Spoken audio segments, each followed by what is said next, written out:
రాత్రి మొత్తం నగరాన్ని మింగేసింది. గోడలు చల్లబడ్డాయి, కిటికీలు మూసున్నాయి. గాలిలో ఒక విచిత్రమైన నిశ్శబ్దం అలముకుంది. రియా తన మంచం మీద గాఢ నిద్రలో ఉంది. అప్పుడే ఉన్నట్టుండి తన చెవులకు ఒక నవ్వు వినిపించింది, నెమ్మదిగా. కాని ఎలా ఉందంటే ఏదో ఒక పాత గాయపు జ్ఞాపకాలు రేగినట్టనిపించింది. రియా టక్కున లేస్తుంది.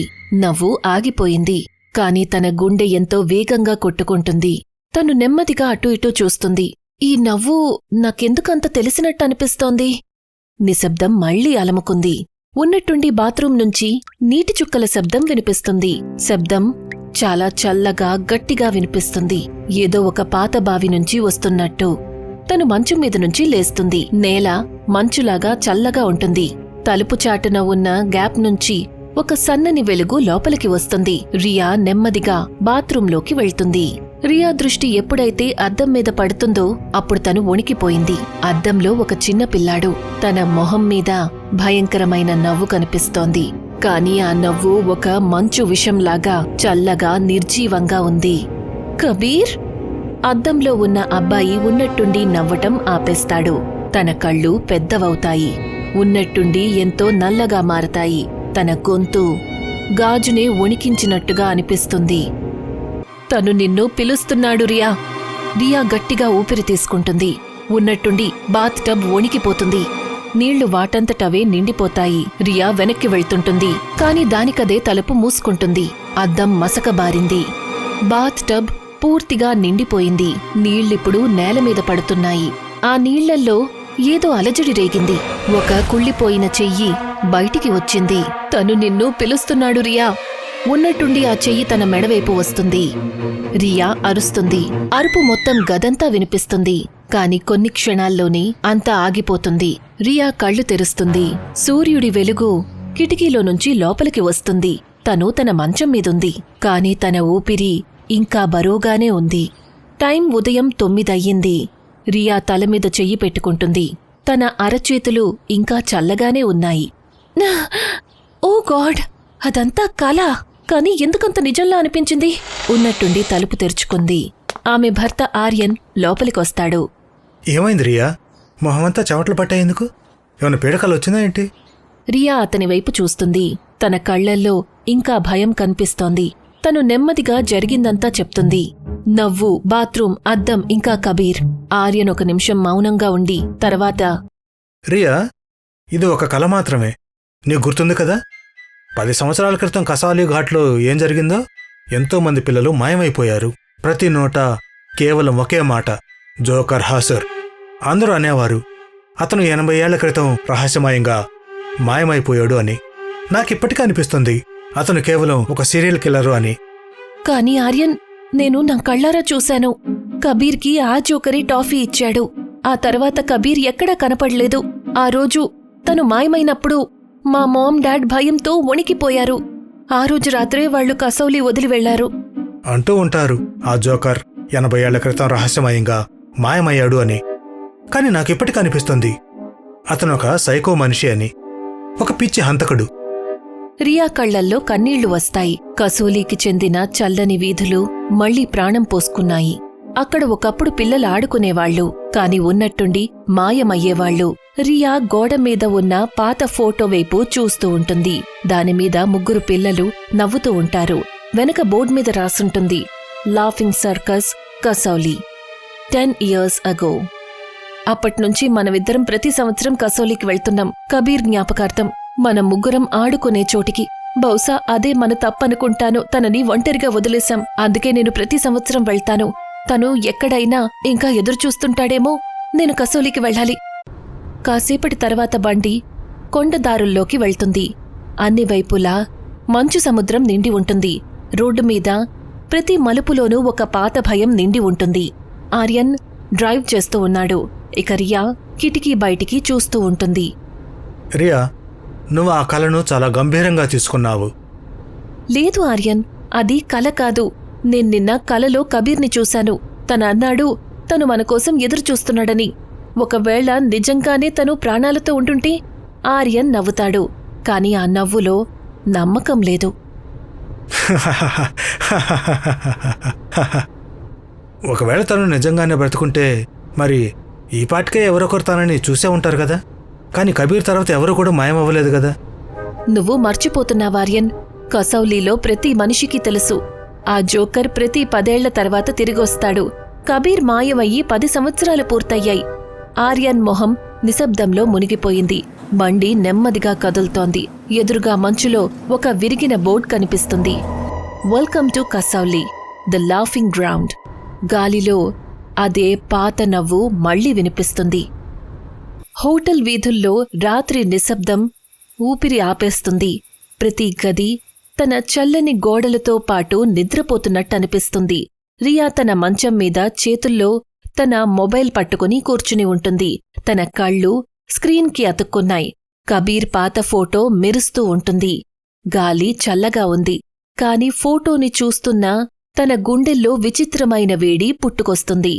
తను కాస్త నవ్వుతుంది. అప్పుడే ఆ నవ్వు మళ్లీ వినిపిస్తుంది. నెమ్మదిగా, బలంగా, కాని ముందు కంటే ఎక్కువ దగ్గరగా. ఒక చల్లని గాలి గదిలోకి వస్తుంది. తన జుట్టును తాకుతుంది. రియా తల పైకెత్తుతుంది. గదిలోని పరదాలు కొట్టుకుంటాయి. తను తిరుగుతుంది. చూసేసరికి నేలమీద ఏదో పడుంటుంది. తను నెమ్మదిగా కిందకు వంగి దాన్ని తీస్తుంది. కాని తన వేళ్లు వణికిపోతాయి. అది ఒక జోకర్ మాస్క్. చిరిగిపోయుంటుంది. కాని నవ్వు ఇంకా తాజాగానే ఉంది. తన గుండె వేగంగా కొట్టుకుంటుంది. తను ఆర్యన్ గది దగ్గరికి పరిగెడుతుంది. ఏమైంది రియా, ఇంత రాత్రి వేళ? ఆర్యన్, నేను కబీర్ ఫోటోని చూస్తూ ఉన్నాను. ఉన్నట్టుండి గాలి వేసింది. ఆ తర్వాత నేలమీద ఈ మాస్క్ పడింది. చూడు రియా, బయట మంచు పడుతుంది. బహుశా గాలితో అది ఎగిరిపడి ఉండొచ్చు. నువ్వు అనవసరంగా ఎక్కువ భయపడుతున్నావు. వెళ్ళు పడుకో. అన్నట్టు నిద్ర మాత్రలో టైంకి వేసుకో. రియా ఏమీ మాట్లాడలేదు. తను నెమ్మదిగా మళ్లీ తన గదిలోకి వెళ్ళిపోతుంది. మంచం మీద పడుకునే ముందు తను మందులేసుకుంటుంది. కాని నిద్రకు బదులు ఆ గదిలో మళ్లీ అదే చల్లని గాలి నిండిపోతుంది. అర్ధరాత్రి అవుతుంది. గడియారంలో 12 అవుతుంది. కిటికీ అద్దాలు కొట్టుకుంటాయి. గాలి ఉన్నట్టుండి గట్టిగా లోపలికి వస్తుంది, మంచు ముద్దలతో పాటు. కిటికీ దానంతటదే తెరుచుకుంటుంది. రియా కంగారుపడి కిటికీ మూసేస్తుంది. కాని చల్లగాలిప్పుడు గదిలోపల ఉంది. అది తన చుట్టూ తిరుగుతూ ఉంటుంది. రియా, నా ప్రియమైన రియా, ఎంత పెద్దదానివైపోయావు. కాని నువ్వు నా దృష్టిలో ఇంకా చిన్నపిల్లవే. రియా శరీరం స్తంభించిపోతుంది. గొంతు ఎంత బరువుగా ఉంటుందంటే గోడలు వణికిపోతాయి. నీ స్నేహితుడు కబీర్ నిన్ను చాలా మిస్ అవుతున్నాడు. నువ్వు తనని కలవాలనుకోవడం లేదా? రియా వణికిపోతూ వెనక్కి తిరిగి చూస్తుంది. కిటికీ బయట ఒక నీడ నిలబడి ఉంటుంది. ఎర్రని కళ్ళు, పెద్ద నోరు, నవ్వుతో నిండిన మొహం. తను జోకర్, హాసుర్. తన చిరునవ్వు మంచులాగా చల్లగా ఉంటుంది. తను తల ఉంచుకొని అద్దం మీద వేళ్లు ఉంచుతాడు. తన కళ్ళు తిన్నగా రియా కళ్లల్లోకి చూస్తూ ఉంటాయి. రియా గట్టిగా అరవటం మొదలు పెడుతుంది. తను స్పృహ తప్పి పడిపోతుంది. సూర్యుడి సన్నని కిరణాలు పరదాలో నుంచి గదిలోకి వస్తాయి. రియా కళ్ళు తెరుస్తుంది. తన తల బరువుగా ఉంటుంది. శరీరం చల్లబడిపోయుంటుంది. తను మంచం మీద కూర్చుని తనలో తనే అనుకుంటుంది, ఓ గాడ్, అది కల లేక నిజమా? అప్పుడే తలుపు తెరుచుకుంటుంది. ఆర్యన్ గదిలోకి వస్తాడు. రియా, త్వరగా తయారావు, మనం బయలుదేరాలి. రియా ఏదో చెప్పాలనుకుంటుంది. కాని ఆర్యన్ వెళ్ళిపోతాడు. కాసేపటి తర్వాత ఇద్దరు హోటల్ నుంచి బయలుదేరతారు. Circus ground పాతబడిపోయింది. విరిగిన కుర్చీలు, చిరిగిన పోస్టర్లు, ఇంకా అన్ని వైపులా అవే పాత నవ్వులు. రియా అక్కడికి వెళ్ళింది. ఏళ్ల తర్వాత అదే చోట మొత్తమంతా అంతమైపోయింది. రియా, నువ్విక్కడేం చేస్తున్నావు? అలా చూడు ఆర్యన్, గుర్తుందా మనం కబీర్ని ఆఖరిసారి అక్కడే చూశాము. ఆ జోకర్ తనకి చాక్లెట్ ఇస్తూ ఉండగా కబీర్ ఇప్పుడే వస్తానని మనతో చెప్పాడు. మనం తనని ఆపుంటే బావుండేది. తన కళ్లల్లో నుంచి కన్నీళ్లు వస్తాయి. ఆర్యన్ తన భుజం తడతాడు. రియా, ఇందులో మన తప్పు ఏమీ లేదు. తన ఒక పిచ్చి హంతకుడు. ఇప్పుడు అంతమైపోయాడు. కాని అప్పుడే ఆ నవ్వు మళ్ళీ వినిపిస్తుంది. నెమ్మదిగా, బరువుగా, బాగా తెలిసిన నవ్వు. ఆ నవ్వు భూమిలో నుంచి కాదు, గాలిలో వినిపిస్తుంది. ఇద్దరు వెనక్కి తిరిగి చూస్తారు. వాళ్ల ఎదురుగా కబీర్ నిలబడి ఉంటాడు. కబీర్! ఆ పిల్లాడు నవ్వుతూ ఉంటాడు. కాని తన నవ్విప్పుడు అమాయకంగా లేదు. తను పరిగెడతాడు. రియా తన వెనకే పరిగెడుతుంది. రియా, ఆగు! నాకేది కూడా సరిగా అనిపించడం లేదు. కాని రియా పరిగెడుతూ ఉంటుంది. కబీర్ వాళ్లని అడవిలోకి తీసుకువెళ్తాడు. అక్క ఒక పాత బంగళా ఉంటుంది. అడవి మధ్యలో ఉన్న ఆ పాత బంగళా ఎలా ఉంటుందంటే చాలా లైవ్లీగా. రియా ఇంకా ఆర్యన్ బంగళా లోపలికి వెళ్తారు. లోపల నిశ్శబ్దంగా ఉంటుంది. గోడల మీద జోకర్ మాస్కులు తగిలించుంటాయి. కొన్ని విరిగిపోయినవి, కొన్ని నవ్వుతూ ఉంటాయి. నేలమీద చిందరవందరగా ఉన్న బొమ్మల కళ్ళు మెరుస్తూ ఉంటాయి. ఉన్నట్టుండి ఒక మూల నుంచి విరిగిపోయిన మ్యూజిక్ బాక్స్ మోగుతుంది. రియా, నాకిక్కడేదో సరిగా అనిపించడం లేదు. బహుశా ఇక్కడే మనకి జవాబు దొరుకుతుందేమో. అప్పుడే రియా దృష్టి గోడ మీద పడుతుంది. తను చాలా గట్టిగా అరుస్తుంది. గోడ మీద కబీర్ బల్లిలాగా అతుక్కుని ఉంటాడు. వాళ్ళిద్దరినీ చూస్తూ ఉంటాడు. మరుక్షణం తను వేగంగా గోడ మీద నుంచి దిగి మృగంలాగా పరిగెత్తుకుంటూ వాళ్ల దగ్గరికి వస్తాడు. మీరిద్దరూ ఇంకా బ్రతికే ఉన్నారా? నన్ను ఒంటరిగా వదిలిపెట్టి పారిపోయారు కదా? రియా అడుగులు వెనక్కి పడుతుంటాయి.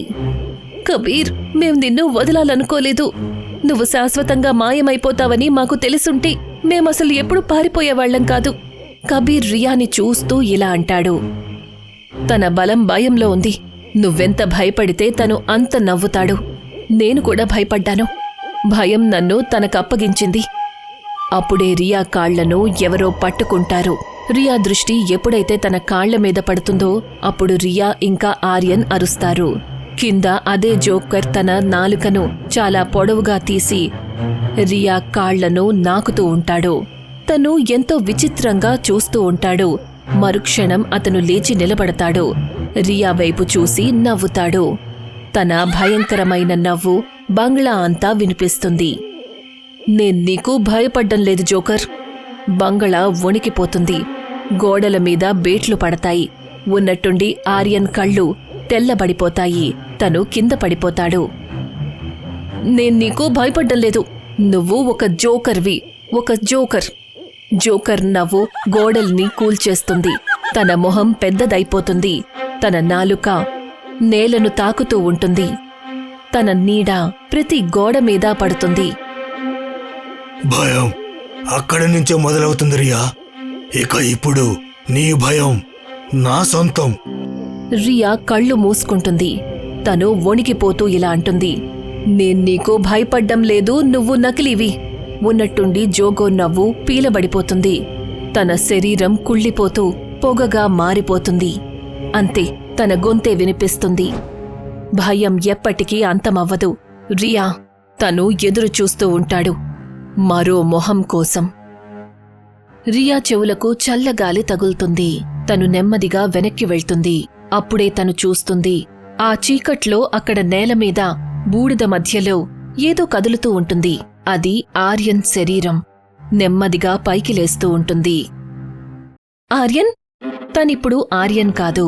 తన కనుపాపలు పూర్తిగా తెల్లగా ఉన్నాయి. తన పెదవుల మీద విచిత్రమైన వంకర నవ్వు కనిపిస్తుంది. సరిగ్గా ఆ జోకర్ నవ్వినట్టుగా అనిపిస్తుంది. ఆ చిరునవ్వుతో పాటు తను గుసగుసలాడుతూ ఇలా అంటాడు. నవ్వు రియా, ఇప్పుడు నీ వంతు. రియా అడుగులు వెనక్కి పడతాయి. గోడల మీద మళ్లీ అదే గొంతు వినిపిస్తుంది. లవ్ ఎప్పటికీ చావదు. తలుపులు వాటంతటవే మూసుకుంటాయి. చీకటి అన్ని వైపులా విస్తరించింది. ఆ బంగళా మళ్లీ ప్రశాంతంగా మారిపోయింది.